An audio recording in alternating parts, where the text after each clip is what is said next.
echoes along the shifting creek. Eleanor Hart had not set foot in Pinecrest Valley for over a decade. As the train wound through rolling hills and dense pines, she pressed her forehead against the cool glass, revisiting each ridge and clearing with a mix of apprehension and quiet reverence.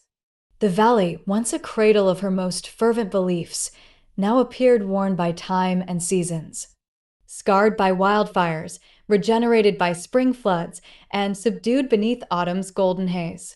She remembered arriving here as a fresh-faced scholar, eager to unravel the mysteries of human purpose under the mentorship of Professor Lawrence Hale.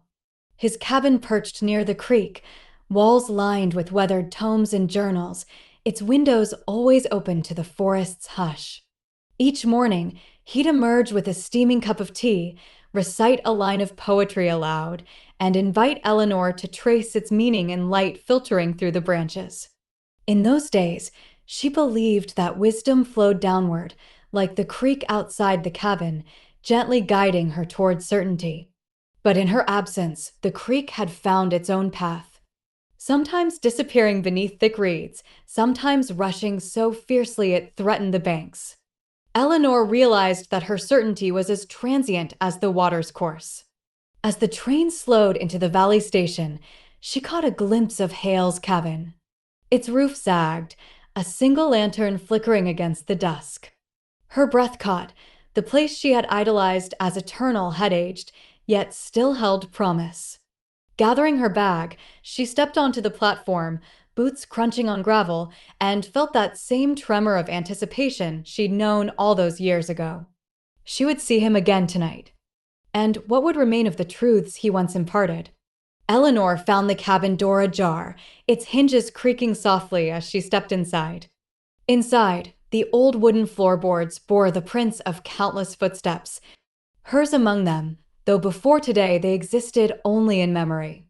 Professor Hale sat at his battered desk, back to her, his head bent over a half-finished manuscript. A single lamp cast a pool of golden light, illuminating scattered notebooks and yellowing pages. He looked up at her arrival with a gentle smile, as if no years had slipped between them. "You've come home," he said simply. His voice held the same calm certainty she remembered, yet beneath it lay the quiet weariness of time's passage. She slid onto the stool opposite him, feeling both the relief of reunion and the tension of unspoken questions. They spoke long into the night, trading stories of valleys changed by new bridges and roads, of students who sought ready answers, and of the inner restlessness that plagued them both. Hale confessed that in teaching others to seek truth, he had overlooked his own need for renewal. Eleanor admitted that in pursuing certainty, she had lost sight of wonder. Their confessions wove together, revealing that wisdom was neither a plateau to be reached nor a prize to be claimed, but a journey punctuated by doubt and discovery. As dawn approached, they stepped outside. The crisp air carried the promise of a new season. Standing by the creek that had guided her so many times before, Eleanor realized that purpose was not a destination, but the act of returning. Over and over, to the questions that shaped her heart. And in that realization, the valley did not feel abandoned or decayed. It felt alive with possibility. Over the next days, Eleanor and Professor Hale toured Pinecrest Valley together. They walked along the creek's banks where the current had gouged new channels, examined the pines whose bark bore scars from last summer's blaze, and paused before fields where wildflowers now flourished among the ashes. In each scene, Eleanor saw evidence that destruction and renewal were inseparable, that loss must make way for growth. One afternoon, they visited the old stone bridge that once served as a makeshift classroom. Under its arch, Hale had taught lessons on resilience. How a broken structure can still bear weight if its foundations run deep. Now, one side of the bridge had crumbled, stones scattered across the riverbed. Hale knelt to inspect the mortar, his eyes tracing the fractures. "It's like our convictions," he murmured. "When we cling too tightly to what we once held, we risk fracturing under pressure." Eleanor reached out to touch the rough stone. "But if we let go of everything, don't we lose our path?" He nodded thoughtfully. Balance lies not in clinging nor in complete surrender, but in the willingness to adapt, to reshape our beliefs when new evidence emerges, while still honoring what gave us strength. Later, as twilight settled, they returned to the cabin and retrieved Hale's manuscripts. By lantern light, Eleanor read passages that spoke of the ever-shifting self and the necessity of embracing uncertainty. Each line resonated with her present discoveries, that identity is forged in motion, not stasis, and that understanding grows through cycles of questioning and rest. When she looked up, she saw Hale watching her. The same mentor who once guided her, now learning beside her. In that moment, Eleanor felt the profound truth spoken earlier take root. Wisdom is a shared path, a dialogue across time and experience, where teacher and student become fellow travelers. As she prepared to write her own reflections beside Hale's in the margin, she understood that purpose is both the journey outward, through landscapes, ideas, and encounters, and the journey inward, toward renewed curiosity and compassion. And that realization was more sustaining than any settled answer. The morning Eleanor departed, the valley greeted her with a gentle mist that clung to the pines like a veil. She stood on the porch of Hale's cabin, gathering her pack, and felt a quiet resolve settling in her chest. The journey back to the city.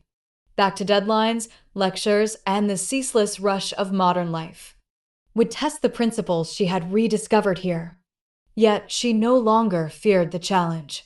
She carried with her a new understanding of purpose as an unfolding path rather than a fixed destination. At the station, Hale walked her to the platform. He pointed to the tracks stretching beyond the horizon. Each rail is laid one tie at a time, he said. It looks steadfast from here, but its strength comes from every piece built in sequence, each shaped by the terrain it crosses. Your life is much the same. Eleanor nodded, remembering the creek's shifting course, the charred pines reborn, the fractured bridge, and all the moments that had reshaped her beliefs. She reached into her coat pocket and pulled out a small notebook, its cover scuffed from years of travel. I'll keep writing, she promised, not to record answers, but to trace the questions as they evolve. Hale smiled and handed her one of his well-worn volumes. And I'll keep listening, he replied, because every story, every reflection brings me closer to the truths I've overlooked. The whistle of the train echoed through the valley as Eleanor boarded. She found a seat by the window and watched Hale's figure recede, sturdy yet humble against the rising sun. As the train pulled away, the tracks seemed to ripple beneath her gaze, each tie a reminder of moments strung together by intention and inquiry. In the weeks that followed, Eleanor's days filled with lectures where she invited students into the same dialogue she once shared with Hale. She encouraged them to challenge their assumptions, to honor the past without being imprisoned by it, and to cultivate a steady curiosity that would carry them through every season of change. And late each night, she penned letters to Professor Hale. Reflections on new insights, questions that had no easy answers, and observations of life's subtle transformations.